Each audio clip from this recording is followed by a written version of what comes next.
Subscribe करें हमारे YouTube channel साधना gold को और पाएं वीडियोस सबसे पहले।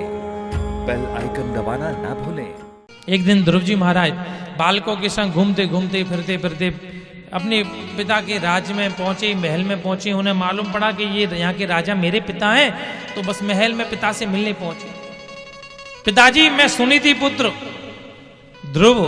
महाराज उत्तानपाद राजा ने जैसी बड़ा मन किया, गोदी में बिठा करके अपने सिंहासन में बिठाना चाहा, सो सुरुचि आ गई, उठा करके दूर खड़ा कर दिया। दूर खड़ा हो जाओ। ध्रुव जी को बड़ी गिलानी हुई। माँ, आप तो मेरी छोटी माँ हो और मैं इनका बेटा हूं, ये मेरे पिता है। क्या मैं इनकी गोद में नहीं बैठ सकता? क्या मैं सिंहासन में बैठने का अधिकारी नहीं हूं? सुरुचि ने कहा, बोले तू राजा का बेटा है, पर तू राजा की गोद में बैठने का अधिकारी नहीं, सिंहासन पर बैठने का अधिकारी नहीं है। माँ, मैं सिंहासन पर कब बैठ सकता हूं, गोद में कब बैठने का अधिकारी हूं? तो सुरुचि क्या कह रही है? पहला बोले एक काम कर, जंगल में जा, भगवान का भजन कर। भगवान को लगा बहुत अच्छा उपदेश दिया इसने। अच्छा माँ, भगवान अभी तक सुरुचि पर प्रसन्न थे क्योंकि सुरुचि ने भजन की प्रेरणा दी। और दोबारा बोले भगवान जब प्रकट हो जाए तो भगवान से वरदान मांगना। भगवान ने कहा ये भी अच्छा किया, मेरे दर्शन के लिए प्रेरणा दे रही है। तीसरा कहा, बोले जब प्रकट हो वरदान मांगे तो एक वरदान ये मांगना, बोले ये शरीर मेरा छूटे और मैं सुरुचि के गर्भ से जन्म लूं तो उत्तानपाद राजा की गोद में सिंहासन पर बैठूं। भगवान ने कहा, देवी तूने ये ही बेकार कर दिया। यहां आज सुन, ये सुरुचि ने अपने गर्भ को भगवान से भी श्रेष्ठ बता दिया। भगवान प्रकट हो जाए तो भगवान से वरदान मांगना कि मैं सुरुचि के गर्भ से पैदा हूं, और भगवान के दर्शन मात्र से महाराज संसार का आवागमन का चक्कर छूट जाता है, फिर गर्भ में बुला रही है।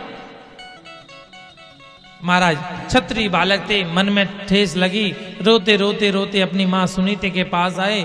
सुनीति ने कहा, बेटा क्यों रो रहे हो? माँ, मुझे छोटी माँ सुरुचि ने ऐसे कहा है। कोई बात नहीं, तुम्हारी माँ है, पर एक काम बढ़िया कहा, उन्होंने भजन की प्रेरणा दी, तुमको भजन करना चाहिए। माँ, मैं जंगल में जाऊंगा, मेरा भरण पोषण कौन करेगा? बेटा, जब गर्भ में थी तुम्हारा भरण पोषण किसने किया? जब दांत नहीं थे तब दूध दियो, अब दांत दिए का अन्य ना देखो। वो तुम्हें सब व्यवस्था करेगा, उसको हर एक की व्यवस्था मालूम है, किसको कहां क्या देना लेना है। मुझे जाओ भगवान का भजन करो। ये है मां। अगर तुम्हें कल करने का मन करे तो आज कर, आज करने का मन करे तो अभी कर, चले जा भगवान का भजन करने। जब तुझे भूख लगे तो भगवान को याद करना, तेरे पास आएंगे। ध्रुव जी महाराज जंगल में भजन करने जाने लगे तो रास्ते में भगवान ने नारद जी को प्रेरणा दी, जाओ जाकर देखो हमारा जो बच्चा आ रहा है ये पक्का है या कच्चा है। नारद जी ने कहा, कहां जा रहे हो? बोले भगवान का भजन करने। अरे जानते हो भगवान का भजन कैसे होता है? भगवान का भजन ऐसे नहीं होता, भगवान के भजन के लिए बड़ी तपस्या करनी पड़ती है। तुम जानते हो भगवान कैसा है? 5 वर्ष के ध्रुव, उन्होंने कभी भगवान को देखा ही नहीं, मैंने कभी नहीं देखा। तो जब तक जानते नहीं है तब तक प्रेम नहीं होता है। जाओ लाल, कोई बात नहीं है, छोटी माँ नहीं तो कहा है, माँ की बात बुरा नहीं मानना चाहिए, चले जाओ घर लौट जाओ। नहीं, लेकिन विश्वास, ध्रुव माने अटल होता है, विश्वास था भगवान का भजन करूंगा, भगवान मिलेंगे, आगे की बात अलग है। ये होते हैं गुरु।